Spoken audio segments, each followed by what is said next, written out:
Alors ce petit ouvrage, qui est donc un choix de 33 documents, en fait il est articulé à un projet scientifique beaucoup plus vaste qui consiste à republier toutes les inscriptions tasiennes, les 2000 environ qui ont été trouvées, sous la forme d'un corpus scientifique qui lui-même est organisé par grande période chronologique et par type de document. Et au fond c'est ce qu'on a fait en version réduite. On trouvera là donc à peu près tous les cas de figure qu'on rencontrerait aussi dans le corpus scientifique. Nous avons pris le parti, moi et mes deux co-auteurs, Julien Fournier et Natacha Tripet, de limiter le commentaire à chaque fois un paragraphe, sans notes, sans jargon. Et ça, c'est un exercice intéressant qui prolonge en fait ce qu'on fait à l'université tous les jours. C'est un bon exemple de cité grecque c'est un bon lieu pour étudier les inscriptions parce que c'est à la fois un exemple parfaitement banal. On va trouver à Thasos qu'on trouverait à peu près dans toutes les cités grecques, donc c'est représentatif de cette pratique de l'écriture lapidaire, l'écriture sur pierre. Et puis c'est aussi original et intéressant pour plusieurs raisons. C'est une cité prospère qui a beaucoup gravé pour des raisons qu'on a du mal à comprendre et qui aujourd'hui est très bien connue. Depuis un siècle, on a dégagé l'essentiel de la ville de Thasos. On connaît bien l'agora, les sanctuaires, on a exploré la campagne et on a donc des documents épigraphiques qui permettent de couvrir à la fois les 10 siècles d'histoire concernés. On a beaucoup de textes de l'époque archaïque et classique, ce qui est rare en Grèce, et ça continue jusqu'à l'époque impériale assez avancée. Et puis on a des textes à la fois juridiques, économiques, religieux, ou des textes sur la vie sociale, sur les questions de statut d'individu, sur les questions de genre. Autrement dit, on peut parcourir à peu près toutes les questions historiques que se posent aujourd'hui les historiens de la cité grecque à travers cet exemple particulier de la cité de Thasos, vue à travers ces inscriptions.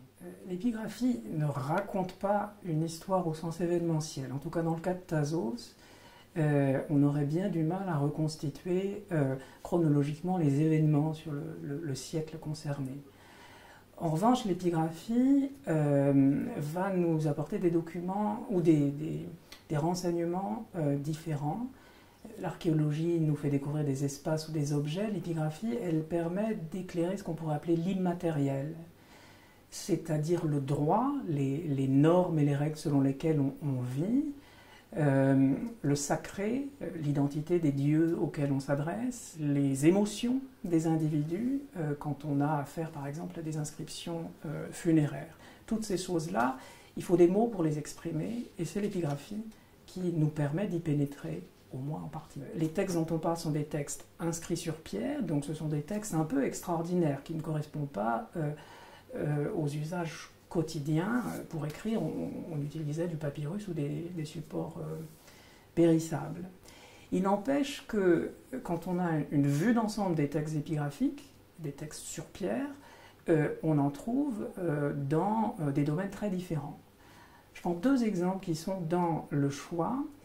Le numéro 1, c'est une liste monumentale qui a été gravée au centre même de la cité, sur l'agora, et qui donne le catalogue général depuis la naissance de la cité de tous les archontes, qui sont les magistrats annuels.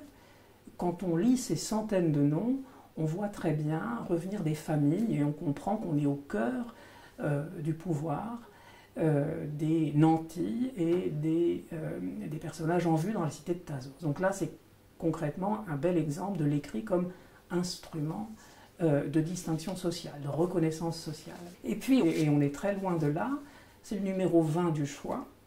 C'est une épitaphe, une pierre tombale assez médiocre, qui a été trouvée très loin de la ville, dans la campagne, et c'est l'épitaphe d'un certain Manès, qui n'est pas un nom grec, c'est un barbare, c'est un étranger, il est berger de son état, il est vraiment le plus bas possible dans l'échelle sociale.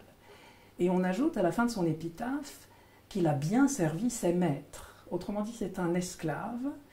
Et ça veut dire que même ces gens qui n'avaient pas d'existence juridique reconnue, les esclaves, pouvaient quelquefois recevoir, voire faire graver eux-mêmes une inscription. Autrement dit, c'est un signe, un indice que l'usage de l'écrit, en fait, on le trouve dans toutes les couches sociales et qu'il a donc sans doute été relativement général, plus répandu qu'on ne peut le croire dans une cité comme Thasos.